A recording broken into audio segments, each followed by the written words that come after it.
गुरु की याददाश्त लौटने के बाद हुआ सबसे बड़ा खुलासा। रूहानी निकली नागेश्वर की खोई हुई बेटी।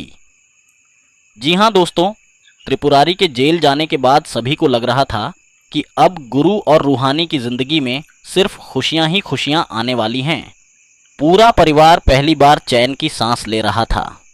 नागेश्वर भी बहुत खुश थे कि उनका बेटा मौत के मुंह से वापस लौट आया और रूहानी को भी आखिरकार परिवार ने अपना लिया। लेकिन किसी को अंदाज़ा नहीं था कि किस्मत अभी एक और ऐसा राज खोलने वाली है जो पूरे परिवार की दुनिया हिलाकर रख देगा।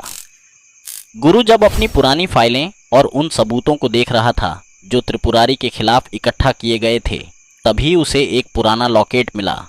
यह वही लॉकेट था जो रूहानी के गले में बचपन से था। जैसे ही नागेश्वर की नज़र उस लॉकेट पर पड़ी, उनके हाथ कांपने लगे, उनकी आंखें फैल गईं और वह कुर्सी पर बैठ गए। परिवार के सभी लोग हैरान थे। नागेश्वर उस लॉकेट को देखकर ऐसे रोने लगे जैसे वर्षों पुराना कोई जख्म फिर से हरा हो गया हो।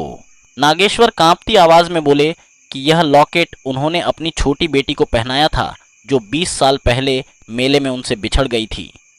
उस दिन के बाद लाख कोशिशों के बावजूद वह बच्ची कभी नहीं मिली। परिवार को लगा था कि शायद वह अब इस दुनिया में नहीं है। यह सुनते ही सभी लोग स्तब्ध रह गए। गुरु और रूहानी एक दूसरे का चेहरा देखने लगे। नागेश्वर ने तुरंत पुराने एल्बम निकलवाए।